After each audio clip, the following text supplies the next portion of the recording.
So this morning, still no foal, but what we do have is what I would say closer to a drip than just the milk plug gone. They're now starting to drip and it starts to show in her socks. Obviously this doesn't look like a milky substance, but all it is the general muck getting stuck to, sorry, got a bit distracted with some fur, general muck getting stuck to the milky drips. So yeah, I can see shiny milky drips down this leg now. There's no real point me cleaning them off, but she's clearly hanging in tight there. Everything looks just as loose as it was behind yesterday. Tummy is nice and big, so because she has previously foaled during the day, we're now going to pop her in the daytime, or the paddock in front of the house, so that she can't go having a cheeky foal without us noticing. So Rosie is now 3 days over our first predicted due date.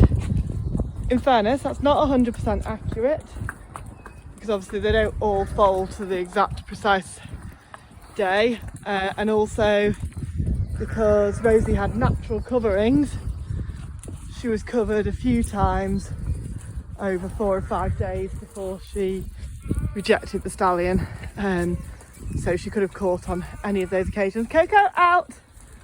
Turn around, darling. Just take her a bit further away from the gate. Go a bit further in for me. Good girl.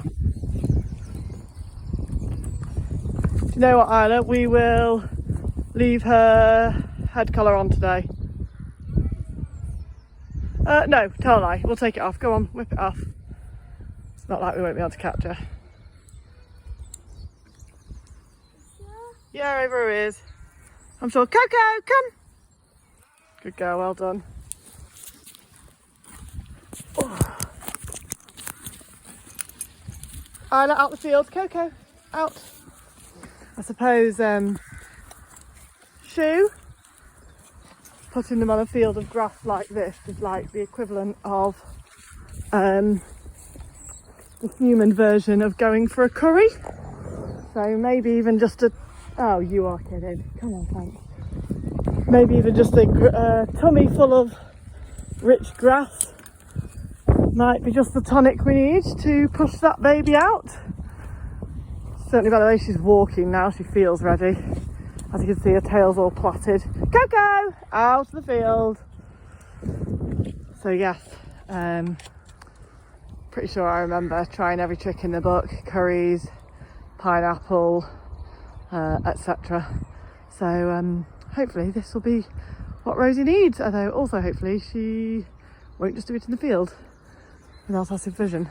Not that she can't do that perfectly. Gorgeous girl has come in early from the field because we could see a lot of movement from baby, and she was getting a bit of a sweat on, and her vulva is now really elongated, which is exciting. So we think Baba is imminent, but we are going to have to bring in the other horses shortly. Hey, gorgeous girl. And we now have actually dripping teats, fully dripping, positively wet, crusty, milky legs, one plaited tail. I might bandage that. And her vulva has gone really long. It's not a very clear camera angle today, but you can see that her waters are probably starting to trickle a little bit. I've not got the big lights on in here because we're trying to make it a bit more relaxing for her in the birthing suite. Oh my gorgeous girl. Following checks every 15 minutes, our next view was this. At 9:15, Linda found just a hoof poking out. And just 9, what felt like very long minutes later, we had a beautiful baby girl. She made a slightly ungainly, successful attempt to get on her feet.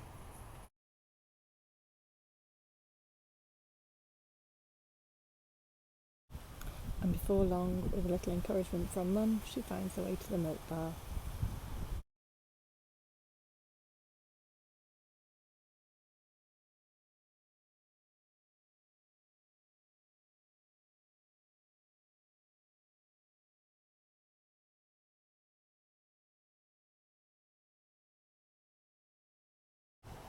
Day 1 is spent in the stable, getting used to life. And day 2, she gets to go out in the nursery paddock with her mum to start exploring the big wide world.